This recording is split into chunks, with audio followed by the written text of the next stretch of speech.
Trading the Zone, de Mark Douglas. Capítulo 7. A essência do trader: pensar em termos de probabilidades.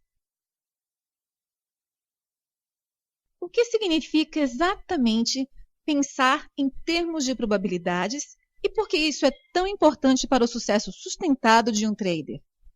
Se reparar bem na última frase, verificará que eu fiz os ganhos sustentados depender de probabilidades. Parece uma contradição. Como é que alguém pode obter resultados sustentados de um acontecimento com um desfecho incerto? Para responder a esta questão, tudo o que temos de fazer é olhar para a indústria do jogo. As empresas ligadas ao jogo gastam somas avultadas de dinheiro, na casa das centenas de milhões, se não dos milhares de milhões de euros, em hotéis sofisticados para atrair clientes para os seus cassinos. Se já esteve em Las Vegas ou em Macau, sabe exatamente do que estou a falar. As empresas de jogos são exatamente como as outras empresas, na medida em que têm de justificar a um conselho de administração e, em última análise, aos seus acionistas, como distribuem os seus recursos. Como é que acha que justificam gastar tanto dinheiro em hotéis luxuosos e cassinos, cuja função principal é gerar lucros de um acontecimento que tem um desfecho puramente aleatório? Primeiro paradoxo: desfecho aleatório, resultados sustentados. Ora, aqui está um paradoxo interessante. Os cassinos geram lucros sustentadamente dia após dia e ano após ano, promovendo um acontecimento que tem um desfecho puramente aleatório.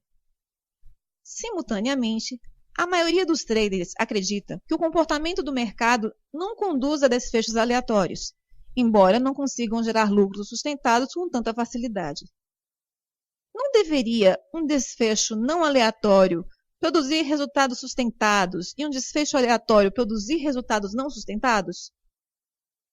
Aquilo que os proprietários dos cassinos, os jogadores experientes e os melhores traders percebem é que os acontecimentos que têm desfechos aleatórios podem produzir resultados sustentados se as probabilidades jogarem a seu favor e a sua dimensão for suficientemente grande.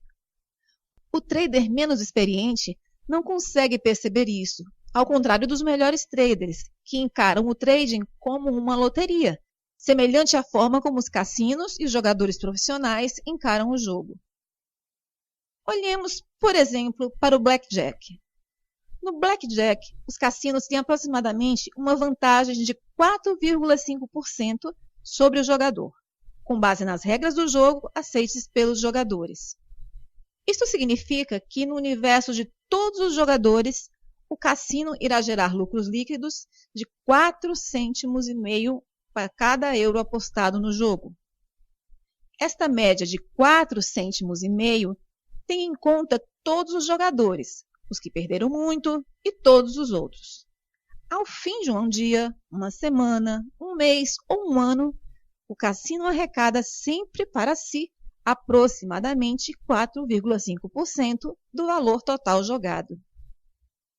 Estes 4,5% podem não parecer muito, mas suponhamos que este jogo movimenta um total de 100 milhões de euros em todas as mesas de blackjack ao longo de um ano. O cassino terá um lucro de 4,5 milhões. O que os proprietários dos cassinos e os jogadores profissionais compreendem sobre a natureza das probabilidades é que cada rodada individual é estatisticamente independente de todas as outras. Isso significa que cada rodada individual é um acontecimento único, em que o desfecho é aleatório em relação à última e à próxima rodada. Se pensarmos em cada rodada individualmente, haverá uma distribuição aleatória e imprevisível entre as rodadas vencedoras e as perdedoras. Mas, numa base coletiva, acontece o contrário. Com um número de rodadas suficientemente grande, irão emergir padrões que produzem um desfecho consistente, previsível e estatisticamente fiável. O que torna tão difícil pensar em termos de probabilidades é a existência de dois níveis de pensamento sobrepostos que se parecem contradizer. Chamemos ao primeiro o nível micro. A este nível, temos que acreditar na incerteza e na imprevisibilidade do desfecho de cada rodada individual. Conhecemos a verdade desta incerteza porque há sempre um número de variáveis desconhecidas que afetam a regularidade do baralho de cartas usado para cada nova rodada. Por exemplo, não podemos saber antecipadamente como os outros participantes vão decidir jogar, uma vez que podem aceitar ou recusar as cartas adicionais. Quaisquer variáveis que influenciem a regularidade do baralho e que não sejam controladas ou conhecidas antecipadamente irão tornar o desfecho de qualquer rodada particular incerto e aleatório, estatisticamente independente. O segundo nível é o macro. Neste nível, temos de acreditar que o desfecho após uma série de rodadas é relativamente certo e previsível. O grau de certeza baseia-se nas variáveis fixas ou constantes, que são conhecidas antecipadamente e especificamente concebidas para beneficiar um lado ou outro. As variáveis constantes a que me refiro são as regras do jogo.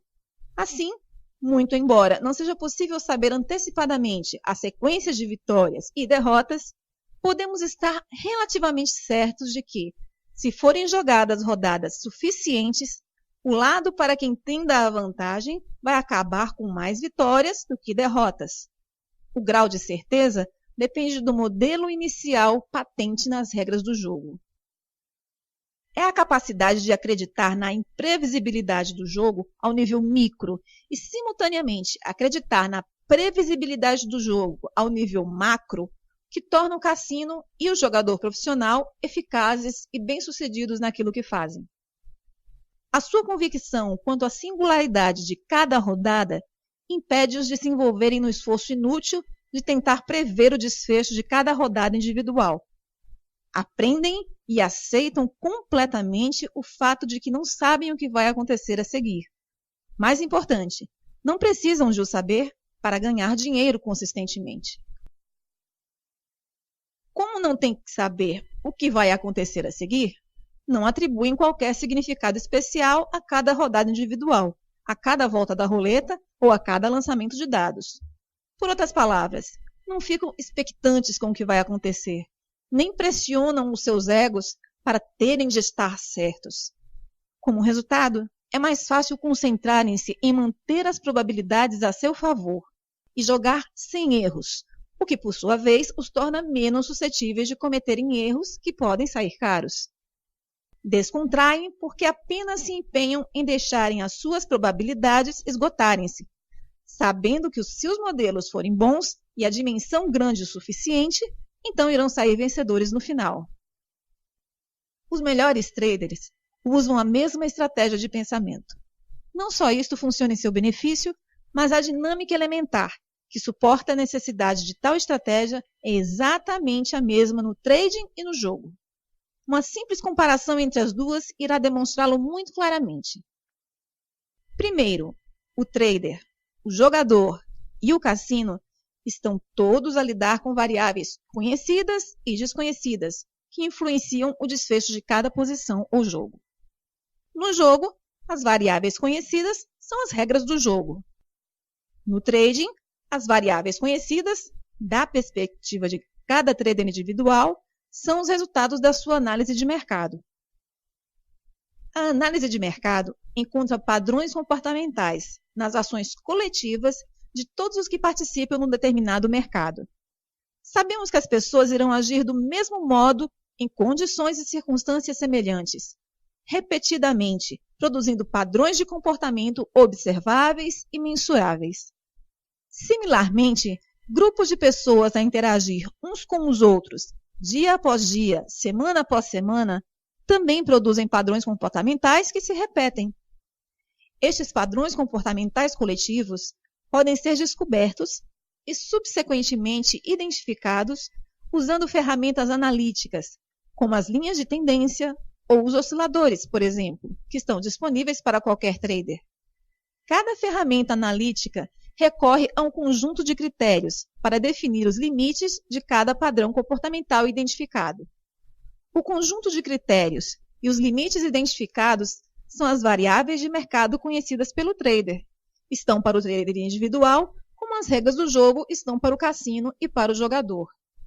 Quero com isto dizer que as ferramentas analíticas do trader são as variáveis conhecidas, que determinam as probabilidades de sucesso de qualquer trade específico, do mesmo modo que as regras do jogo determinam as probabilidades de sucesso a favor do cassino. Segundo, sabemos que no jogo algumas variáveis desconhecidas influenciam o desfecho de cada jogo. No blackjack, desconhece-se a ordem do baralho, o modo como os jogadores escolhem jogar na sua vez. No craps, é o modo como os dados são lançados. E na roleta, é a força aplicada para fazer girar a roda. Todas essas variáveis desconhecidas influenciam o desfecho de cada acontecimento individual, de tal forma que faz com que cada acontecimento seja estatisticamente independente de qualquer outro, criando assim uma distribuição aleatória entre vitórias e derrotas. O trading também envolve um conjunto de variáveis desconhecidas, que influenciam o desfecho de qualquer padrão comportamental específico que um trader pode identificar como a sua oportunidade de entrar. No trading, as variáveis desconhecidas são todos os outros traders que podem entrar no mercado para realizar ou fechar uma posição. Cada posição contribui para a evolução do mercado num dado momento, o que significa que cada trader, agindo com base no que pensa estar caro ou barato, contribui para o padrão de comportamento coletivo que é exibido naquele momento.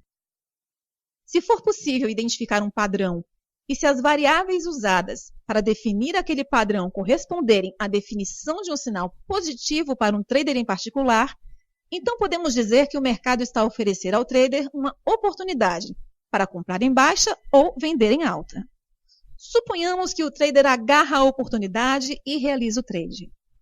Que fatores irão determinar se o mercado evolui na sua direção ou contra ele? A resposta é o comportamento dos outros traders. No momento em que abre uma posição e enquanto se mantiver nela, outros traders estarão a participar naquele mercado. Estarão a agir igualmente com base no que acreditam estar caro ou barato. Num dado momento, uma percentagem dos outros traders estará a confirmar o sinal que o nosso trader identificou, e outra percentagem de trades estará a fazer o seu oposto. Não há forma de saber antecipadamente como todos os outros traders se irão comportar e como o seu comportamento irá influenciar o nosso trade, pelo que o seu desfecho é incerto.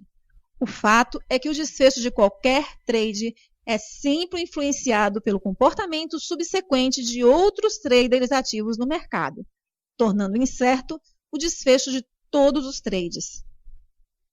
Como todos os trades têm um desfecho incerto, então, tal como no jogo, cada posição tem de ser estatisticamente independente do trade seguinte, do último trade ou de quaisquer trades no futuro, embora o trader possa usar o mesmo conjunto de variáveis conhecidas para identificar a sua oportunidade. Além disso, se o desfecho de cada trade for estatisticamente independente de todos os outros, também tem de haver uma distribuição aleatória entre ganhos e perdas em uma determinada sequência ou num conjunto de trades, embora as probabilidades de sucesso para cada trade possam jogar a favor do trader. Terceiro, os proprietários dos cassinos não tentam prever ou saber antecipadamente o desfecho de cada acontecimento. Para além de que, seria extremamente difícil, dadas as variáveis desconhecidas em cada jogo. Tal não é necessário para criar resultados consistentes. Os donos dos cassinos sabem que tudo o que têm de fazer é manter as probabilidades a seu favor e garantirem um número suficientemente grande de jogadores para que as suas probabilidades se concretizem. O trading no momento. Os traders que aprenderam a pensar em termos de probabilidades abordam os mercados praticamente da mesma maneira. No nível micro, acreditam que cada trade e oportunidades são únicos. O que sabem sobre a natureza do trading é que num dado momento o mercado pode gerar um gráfico exatamente igual ao que gerou em algum momento anterior. E as medidas geométricas e os cálculos matemáticos usados para determinar cada oportunidade podem ser exatamente os mesmos. Mas a consistência do mercado, num momento e no momento seguinte, nunca é a mesma. Para que qualquer padrão específico seja, neste momento, exatamente o mesmo que foi em algum momento anterior, seria preciso que todos os traders que participaram daquele momento anterior estivessem presentes. Mas ainda, cada um deles teria também de interagir com os outros exatamente da mesma forma durante o período de tempo suficiente para produzir exatamente o mesmo desfecho do padrão observado. As probabilidades de tal acontecer são nulas. É extremamente importante que compreenda este fenômeno, porque as implicações psicológicas não podiam ser mais importantes. Podemos usar todas as ferramentas para analisar o comportamento do mercado e encontrar os padrões que representam as melhores oportunidades e, de um ponto de vista analítico, estes padrões podem parecer precisamente os mesmos de todos os pontos de vista, tanto a nível matemático como gráfica. Mas se a constituição do grupo de traders, que constitui um padrão presente, diferir nem que seja numa só pessoa, então o desfecho do padrão presente será diferente do padrão passado. O exemplo do analista e do presidente ilustra essa ideia muito bem. Só é preciso um trader, algures no mundo, com uma convicção diferente sobre o futuro para mudar o desfecho de qualquer padrão de mercado específico e contrariar o sinal que aquele padrão eventualmente apresenta. A característica mais elementar do comportamento do mercado é que cada situação de mercado do momento presente, cada padrão de comportamento do momento presente e cada oportunidade do momento presente é sempre uma ocorrência única, com o seu próprio desfecho, independente de todos os outros. A singularidade implica que tudo pode acontecer, seja o que conhecemos, esperamos ou antecipamos, ou o que não conhecemos, ou não podemos saber, a menos que tivéssemos aptidões perceptíveis extraordinárias. Um fluxo constante de variáveis conhecidas e desconhecidas cria um ambiente probabilístico em que não sabemos ao certo o que irá acontecer a seguir. Esta última frase pode parecer lógica, mesmo evidente, mas há aqui um problema enorme, que é tudo menos lógico ou evidente. Estar consciente da incerteza e compreender a natureza das probabilidades não é o mesmo que possuir a aptidão para trabalhar eficazmente do ponto de vista probabilístico. Pode ser difícil pensar em termos de probabilidades, porque as nossas mentes não processam naturalmente a informação desta maneira. Muito pelo contrário, as nossas mentes fazem-nos perceber aquilo que conhecemos e aquilo que conhecemos é parte do nosso passado, enquanto no mercado, cada momento é novo e único, embora possa haver semelhanças com algo que tenha ocorrido no passado. Isso significa que, a menos que treinemos as nossas mentes para perceber a singularidade de cada momento, essa singularidade será automaticamente filtrada para fora da nossa percepção. Apenas percebemos o que conhecemos e perdemos assim toda a informação que ficou bloqueada pelos nossos medos. A questão principal é que há algum grau de sofisticação no pensamento em termos de probabilidades, o que pode exigir a algumas pessoas um esforço considerável para o integrar nos seus sistemas mentais, sob a forma de estratégia de pensamento funcional. A maioria dos traders não compreende isto. Em resultado, consideram erradamente que estão a pensar em termos de probabilidades apenas porque têm algum grau de compreensão dos conceitos. Trabalhei com centenas de traders que consideravam que estavam a pensar em termos de probabilidades, mas não estavam. Eis um exemplo de um trader com quem trabalhei, a quem irei chamar de Bob. O Bob gera aproximadamente 50 milhões de euros em investimentos. Ele está nesse negócio há cerca de 30 anos. Veio a um dos meus workshops porque nunca conseguiu gerar mais de 12 a 18% de retorno anual sobre as contas que geria. É uma boa rentabilidade, mas o Bob estava extremamente insatisfeito, porque as suas análises sugeriam que ele devia conseguir um retorno anual de 150% a 200%. Eu descreveria o Bob como bem informado acerca da natureza das probabilidades. Por outras palavras, ele compreendia os conceitos, mas não trabalhava de uma perspectiva probabilística. Pouco depois de ter ido ao workshop, ele telefonou-me para pedir alguns conselhos. Eis um artigo que eu escrevi imediatamente após a nossa conversa telefônica. 28 de setembro de 1995. O Bob telefonou-me com um problema. Ele abriu uma posição no mercado e definiu um stop. O mercado fez cerca de 1/3 do caminho na direção do seu stop e depois inverteu até o seu ponto de entrada, onde ele decidiu abandonar a posição. Quase imediatamente após ter saído, o mercado movimentou-se 500 pontos na direção inicial, mas, claro, já estava fora do mercado. Ele não percebeu o que se passou. Primeiro perguntei-lhe qual era o seu risco. Ele não percebeu a pergunta. Partiu do princípio que tinha aceito um risco, pois deu uma ordem de stop. Respondi que só por ter dado uma ordem de stop não significa que tivesse aceitado o risco do trade. Há muitas coisas que podem estar em risco. Perder dinheiro, errar, não ser perfeito, etc. Dependendo da motivação de cada pessoa para o trading. Salientei que as convicções de uma pessoa são sempre reveladas pelas suas ações. Podemos partir do princípio que ele estava convicto de que, para ser um trader disciplinado, teria de definir o risco e definir um stop. E assim fez. Mas é possível definir um stop e, ao mesmo tempo, não acreditar que alguma vez o vai executar ou que o mercado se movimente na sua direção. Pelo modo como descreveu a situação, pareceu-me que tinha sido exatamente isto que lhe tinha acontecido.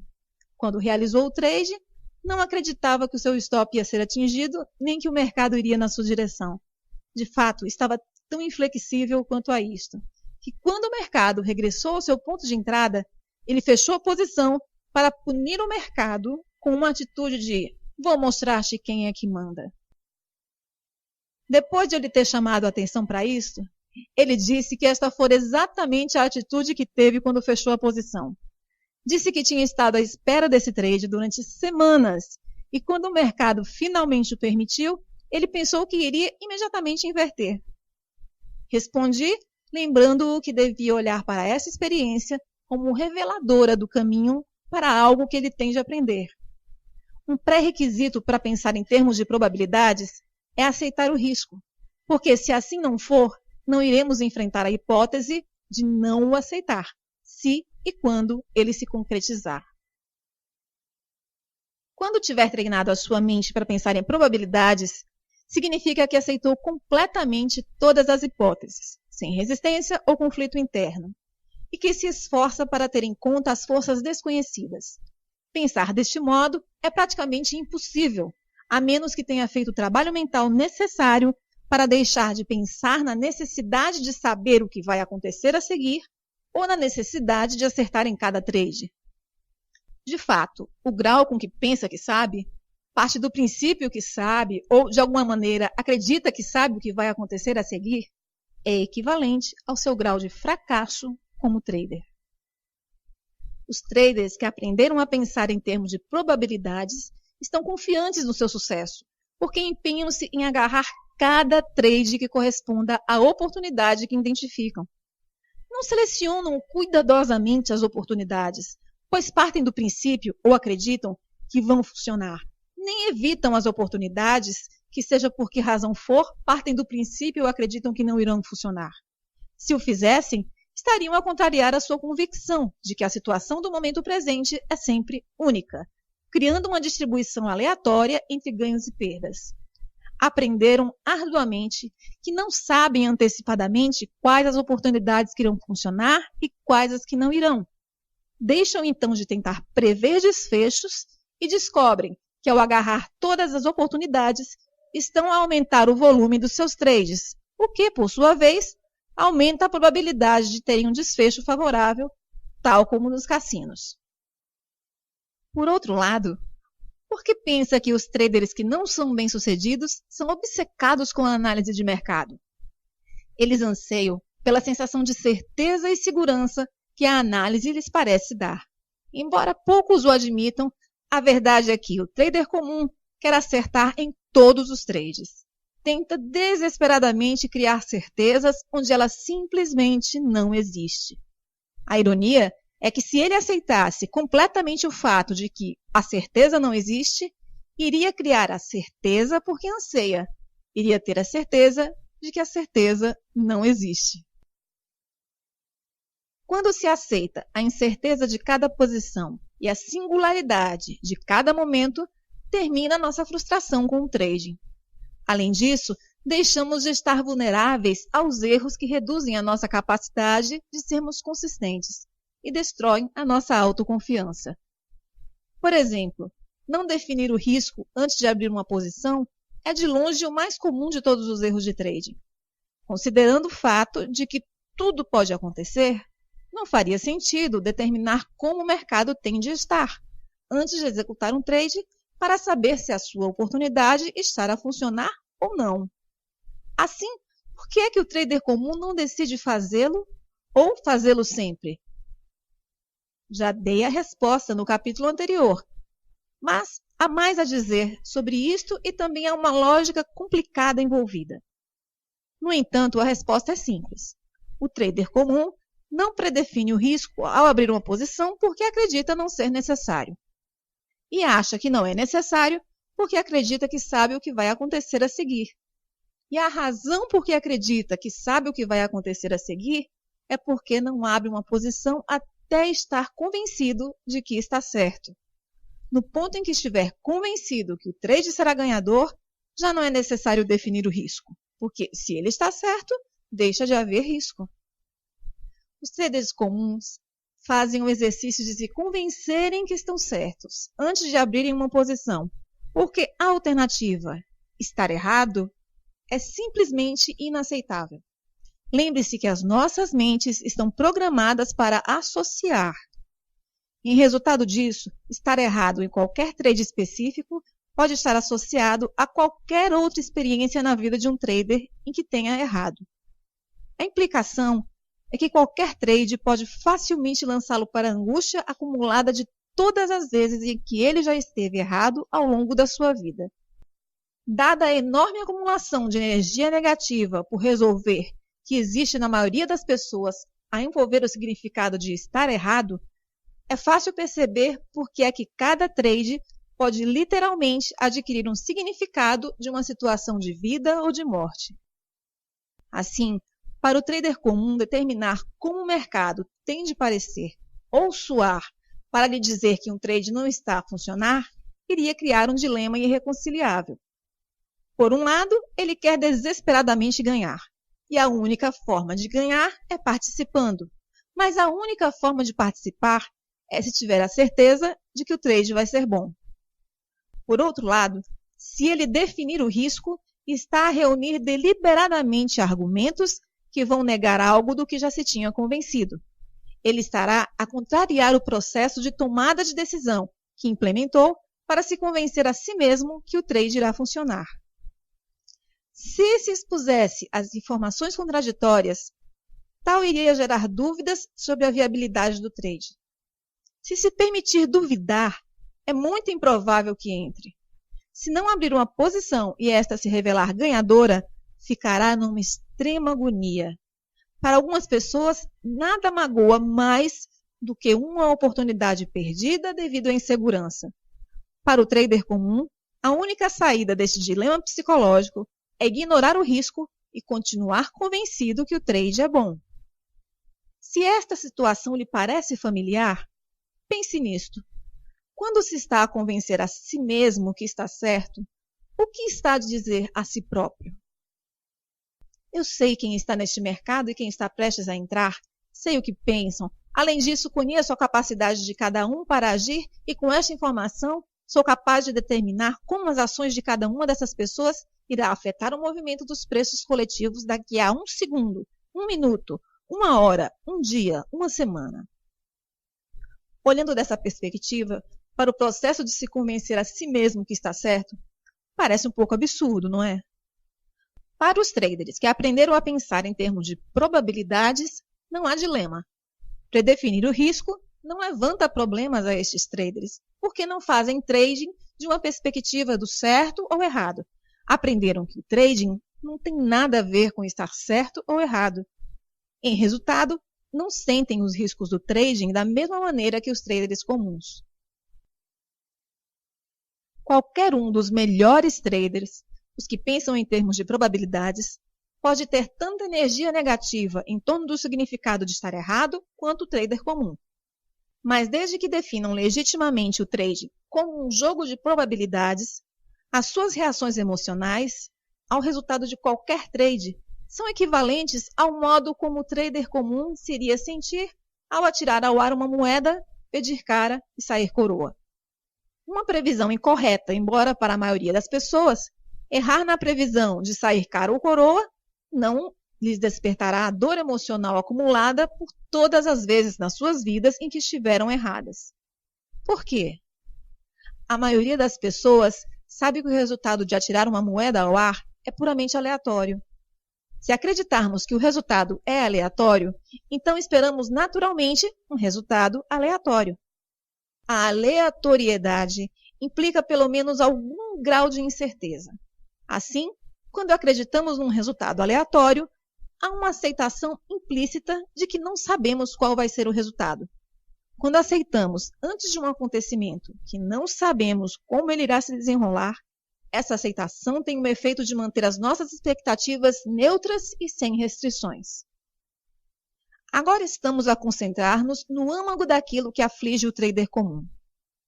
Qualquer expectativa sobre o comportamento do mercado que seja específica, bem definida ou rígida, em vez de ser neutra e sem restrições, é irrealista e potencialmente nociva.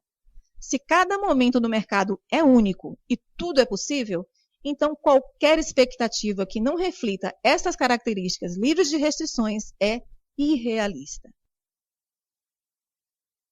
Gerir as expectativas. Os danos provocados pelas expectativas irrealistas derivam da forma como afetam a nossa percepção da informação. As expectativas são projeções mentais daquilo que, em algum momento futuro, vamos ver, ouvir, saborear ou tocar, e provém daquilo que conhecemos. Não podemos esperar algo que não conhecemos ou de que não temos consciência. Aquilo que conhecemos é equivalente àquilo que aprendemos a pensar acerca das formas como o ambiente externo se pode exprimir. É a nossa versão pessoal da verdade. Quando esperamos que algo aconteça, estamos a projetar para o futuro aquilo que pensamos ser verdade. Estamos à espera que o ambiente externo daqui a 1 minuto, 1 hora, 1 dia, 1 semana ou 1 mês se manifeste da forma como o representamos nas nossas mentes.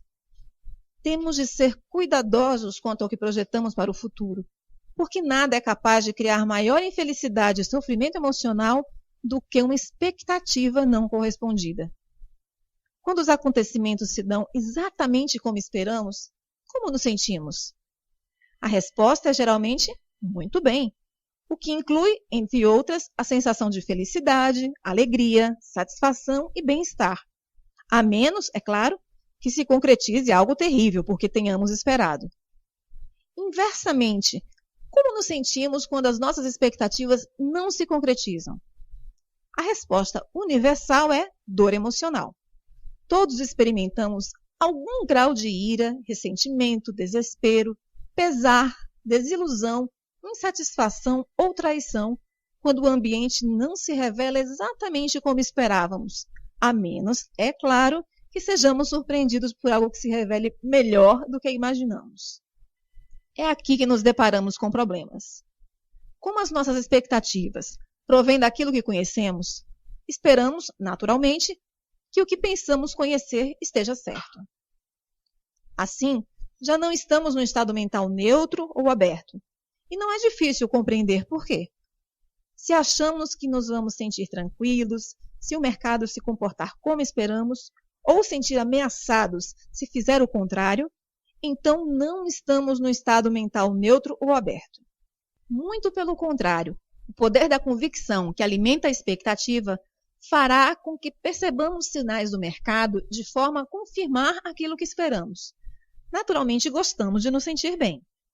E os nossos mecanismos de proteção para evitar a dor emocional irão proteger-nos dos sinais de mercado que não confirmam aquilo que esperamos, para evitar que nos sintamos mal. Tal como já indiquei, as nossas mentes estão concebidas para nos ajudar a proteger da dor, tanto física como emocional. Estes mecanismos de proteção para evitar a dor emocional existem tanto ao nível consciente como subconsciente. Por exemplo, se um objeto vem na direção da nossa cabeça, reagimos instintivamente para sair do caminho. Baixar a cabeça não exige um processo consciente de tomada de decisão. Por outro lado, se virmos o objeto e tivermos tempo para pensar, podemos decidir apanhar o objeto, afastá-lo com a mão ou baixar a cabeça. Estes são exemplos de como nos protegemos conscientemente da dor física. A maneira como nos protegemos da dor emocional ou mental funciona da mesma forma, exceto que estamos agora a proteger-nos de informação. Por exemplo, o mercado gera sinais que se vai movimentar numa direção específica. Se houver uma diferença entre aquilo que queremos ou esperamos e aquilo que o mercado se prepara para fazer, então os nossos mecanismos de proteção para evitar a dor emocional entram em ação para compensar as diferenças. Tal como a dor física, este mecanismo opera tanto ao nível consciente como subconsciente. Para nos protegermos de informação potencialmente causadora de dor emocional ao nível consciente, racionalizamos, justificamos, arranjamos desculpas, reunimos informação para neutralizar, ficamos irados ou simplesmente mentimos a nós mesmos. Ao nível subconsciente, o processo para evitar a dor emocional é muito mais sutil e misterioso. A este nível, a mente pode bloquear momentaneamente a nossa capacidade de vislumbrar alternativas. Ora, nessa batalha, os nossos mecanismos de proteção conseguem limitar a visão de alternativas, como se não existissem.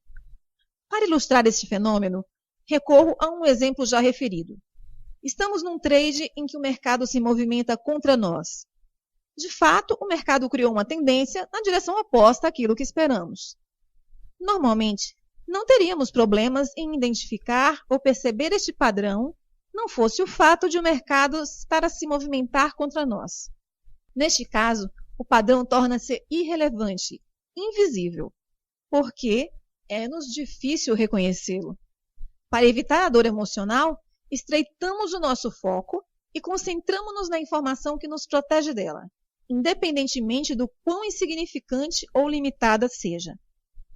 Entretanto, a informação que indica claramente a presença de uma tendência e a oportunidade de transacionar na sua direção torna-se invisível. A tendência não desaparece na realidade, mas a nossa capacidade de a perceber, sim. Os nossos mecanismos para evitar a dor emocional bloqueiam a nossa capacidade de definir e interpretar o que o mercado está a fazer. A tendência irá então permanecer invisível até o mercado inverter a nosso favor, ou até sermos forçados a sair porque a pressão de perder dinheiro se torna insuportável. Só quando estivermos fora do mercado ou fora de perigo é que a tendência se torna para nós evidente, bem como todas as oportunidades de fazer dinheiro. Este é um bom exemplo de uma percepção tardia. Tudo que noutras circunstâncias seria perceptível torna-se perfeitamente claro para nós após o acontecimento, quando já não há nada do que as nossas mentes tenham de se proteger. Todos conseguimos desencadear mecanismos de proteção para evitar a dor emocional, porque estes decorrem naturalmente do funcionamento das nossas mentes.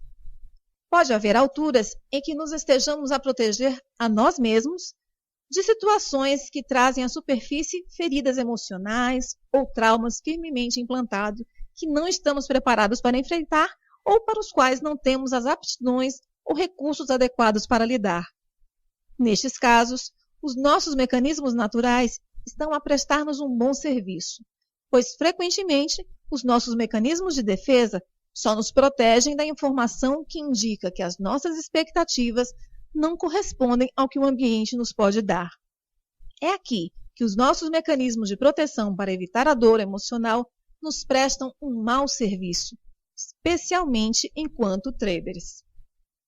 Para compreender esta ideia, interrogue-se sobre quais são os sinais de mercado que para si representam uma ameaça. Serão ameaçadores porque o mercado expressa informação com carga negativa enquanto característica inerente à sua existência? Assim, a um nível mais elementar, aparentemente o que o mercado lhe dá a perceber são tiques para cima e tiques para baixo, ou barras ascendentes e barras descendentes. Esses tiques para cima e para baixo formam padrões que representam modelos. Ora, estarão alguns desses tiques, ou padrões por eles formados, carregados com carga negativa? De novo, pode parecer que sim, mas da perspectiva do mercado, a informação é neutra. Cada tique para cima, tique para baixo, ou padrão, é apenas uma informação que nos indica a posição do mercado. Se alguma dessa informação tivesse uma carga negativa como uma característica inerente à sua existência, não iriam todas as outras pessoas que lhe estão expostas experimentar dor emocional? Por exemplo, se você e eu sofrêssemos uma pancada de um objeto sólido na cabeça, provavelmente não haveria muita diferença no modo como nos iríamos sentir. Sentiríamos ambos dor física. Qualquer região dos nossos corpos que entre em contato com um objeto sólido arremessado com força suficiente fará com que sintamos dor física. Partilhamos a experiência porque os nossos corpos são constituídos basicamente da mesma forma. A dor física é uma reação fisiológica ao impacto violento com um objeto. A informação sob a forma de palavras ou gestos pelo ambiente externo ou os altos e baixos do mercado pode ser tão dolorosa como ser atingido por um objeto sólido, mas há uma enorme e importante diferença entre informação e objetos. A informação não é tangível. A informação não é constituída por átomos e moléculas. Para experimentar os efeitos potencialmente negativos ou positivos da informação, é preciso interpretá-los. As interpretações que fazemos dependem das nossas estruturas mentais individuais. A estrutura mental de cada um de nós é única, por duas razões fundamentais. Em primeiro lugar, todos nós nascemos com diferentes características de comportamento e personalidade geneticamente codificadas que nos fazem ter necessidades diferentes uns dos outros. A forma e a medida como respondemos positiva ou negativamente a essas necessidades relativamente ao meio ambiente cria experiências únicas para cada um de nós. Em segundo lugar, todos estamos expostos a uma variedade de forças ambientais. Algumas dessas forças podem ser semelhantes de indivíduo para indivíduo, mas nenhumas são exatamente iguais. Se considerarmos o número de combinações possíveis e características de personalidade geneticamente codificadas com que podemos nascer, relativamente à quase infinita variedade de forças ambientais com que nos podemos defrontar ao longo das nossas vidas, tudo contribuindo para a formação da nossa estrutura mental, é fácil perceber porque não existe uma estrutura mental comum a todos. Diferentemente dos nossos corpos, que têm uma estrutura molecular comum que sente dor física, não há nenhuma atitude mental que nos assegure que iremos partilhar do mesmo modo os efeitos negativos ou positivos da informação que recebemos do exterior. Por exemplo, alguém está a insultá-lo com a intenção de agredir emocionalmente. Da perspectiva do ambiente, esta é a informação com carga negativa. Mas sente os efeitos negativos pretendidos? Não necessariamente. Só se interpretar a informação como negativa é que a vai sentir como tal. E se esta pessoa o estiver a insultar numa língua que não entende, ou se estiver a usar palavras cujo significado não conhece, sentiria a agressão pretendida? Não, até estar na posse de uma estrutura que ajude a definir e compreender as palavras de forma depreciativa. Alguma pessoa que exprima amor genuíno está a projetar sinais com carga positiva. Digamos que a intenção por detrás da expressão desses sentimentos positivos é transmitir afeto, ternura e amizade. Mas há algo que nos assegure que a pessoa ou pessoas a quem essa informação com carga positiva é dirigida a irá interpretar e sentir como tal? Não, não há. Alguém com uma baixa autoestima ou alguém que tenha sido magoado nas suas relações irá erradamente confundir uma expressão de amor genuíno com outra coisa qualquer, interpretando mal essa informação. No caso de uma pessoa com baixa autoestima, se acreditar que não merece ser amada daquela forma, irá achar difícil, se não impossível, considerar como genuíno ou real o que lhe está a ser oferecido. Alguém com sentimentos de mágoa ou desilusão acumulados pode facilmente convencer-se de que uma expressão de amor genuína é extremamente rara, se não mesmo impossível, e, provavelmente, interpretará a situação como alguém a querer alguma coisa ou uma tentativa de aproveitamento de si. Tenho a certeza de que não preciso continuar com mais exemplos. O que pretendo dizer é que cada um irá definir, interpretar e, consequentemente, sentir a informação que recebe da sua própria maneira. Não há um padrão de forma de sentir ou que o ambiente está a oferecer, seja informação positiva, neutra ou negativa, simplesmente porque não há nenhuma estrutura mental padronizada para perceber informação. Consideremos que, como traders, a todo momento o mercado nos oferece algo para perceber.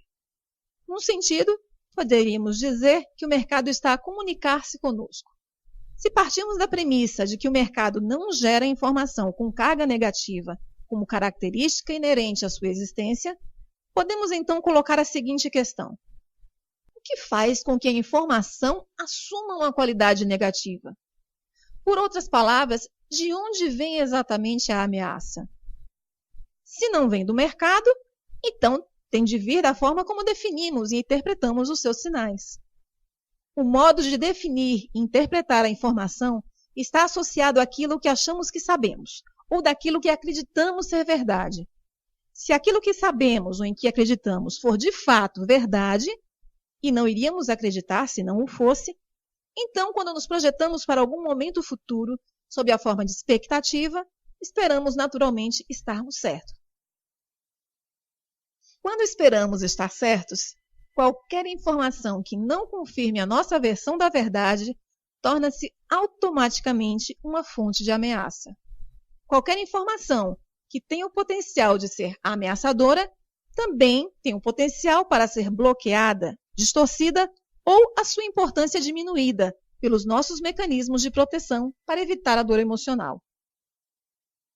É esta característica particular na forma como as nossas mentes funcionam que nos podem realmente prestar um mau serviço. Como traders, não nos podemos dar ao luxo de deixar os nossos mecanismos afastar-nos do que o mercado nos comunica acerca das suas oportunidades para entrar, sair, aumentar ou reduzir uma posição só porque segue um caminho que não queremos ou não esperamos. Por exemplo, quando observamos o mercado sem ter a intenção de entrar, alguma subida ou descida faz com que nos sintamos irados, desapontados, frustrados, desiludidos ou traídos? Não.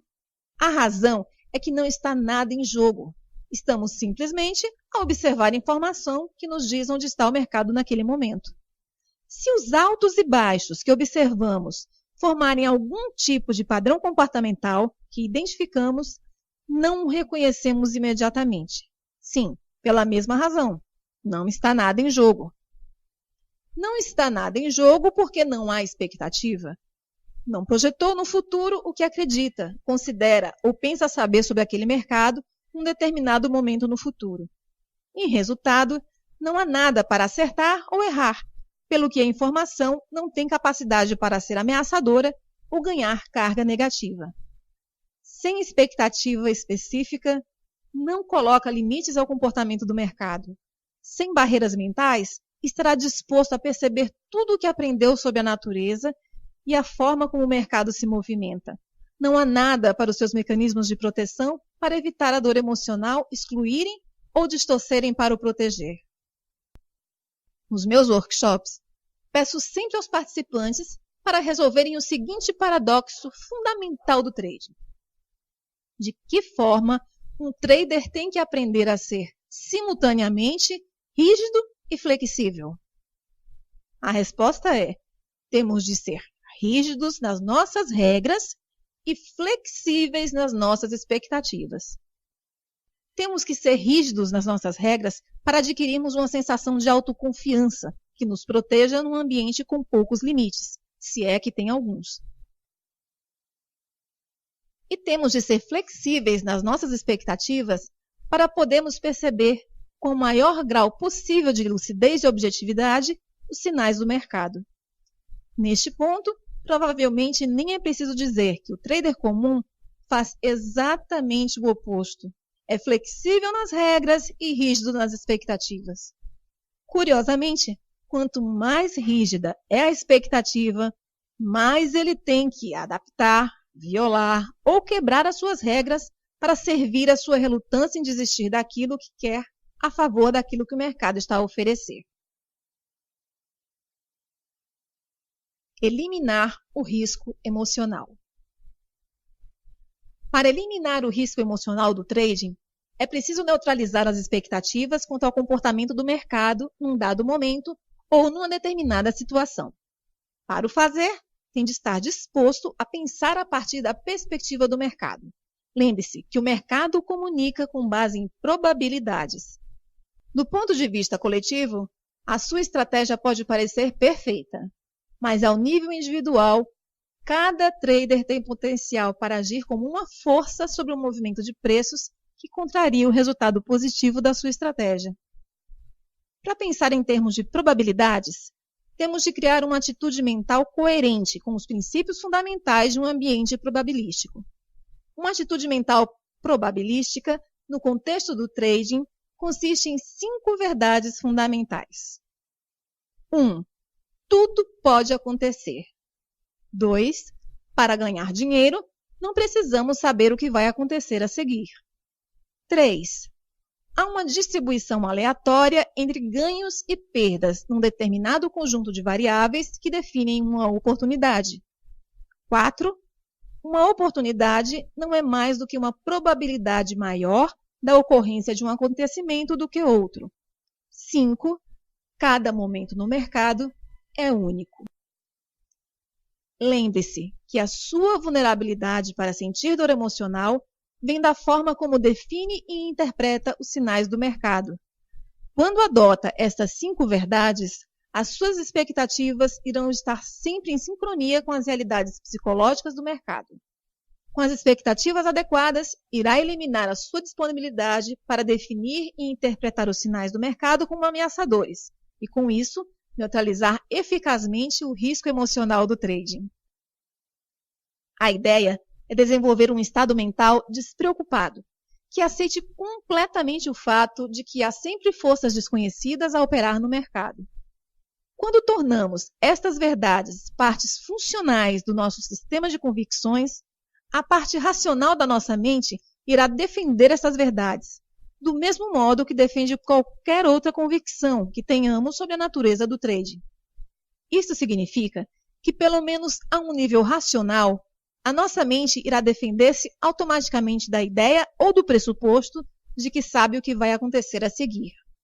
É uma contradição acreditar que cada trade é um acontecimento único, com um resultado incerto e aleatório em relação a qualquer outro trade feito no passado, e ao mesmo tempo acreditar que tem a certeza de que sabe o que vai acontecer a seguir e esperar acertar.